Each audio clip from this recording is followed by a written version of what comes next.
Whether you own a serger or you don't, there are specific overlock stitches that can help with some of the smaller projects.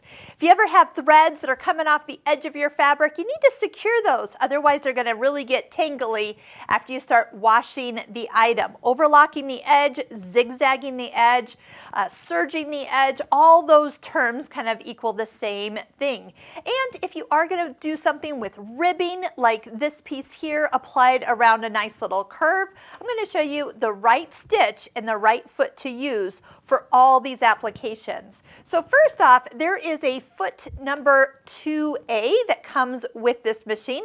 You're going to notice that it has only one toe and there is a slight little kind of pin right where the stitching is going to happen.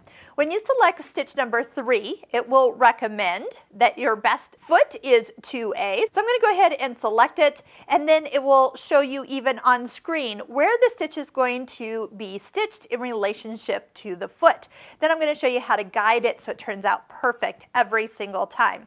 Now, any stitch that really jumps over the edge of the fabric, so any of these stitches, they all will have that nice finished overcasting stitch, plus almost a stitch that will create a straight line or a seam as you sew. You can also use the Bernina Creative Consultant, the little function with the dress form where you might pick a lightweight knit fabric and then choose an overlock technique, and then it'll actually tell you which stitch it'll actually go to. Now, when I did pick, this is always good to see too, because I picked a stretchy fabric, it actually also decreased the pressure of the foot, changed the stitch length and the tension and the width. So everything that's yellow are things that got changed because of the fabric I picked. So if you ever go back and choose a different fabric, let's just choose kind of a cotton fabric like this one will be, choose that same technique. It might even pick another stitch altogether. It did. It picked a zigzag and then set it for the width and actually went back to a regular presser foot. But I know based on what I'm going to be working with, this stitch is going to be better suited for what I'm doing. I am going to go ahead and clear it. I want to use it at the default settings here so I can really show you how it is. Now, if you do have a serger, that's always going to be faster. If it's on your wish list, definitely worth getting. So know that just because you have a stitch, this doesn't substitute out a serger. Serger does amazing things, plus other things like rolled hems and flat locks and cover stitch. But for a quick shorter project, a little here or there, or if the serger actually has a different color on it than what I might be needing, such as it's threaded for black and I really just need to go like this far with white thread, well, putting it on the sewing machine would be a simpler and smarter choice. So I'm actually going to do both these fabrics, kind of two separate techniques, all with the exact same stitch and the 2A foot.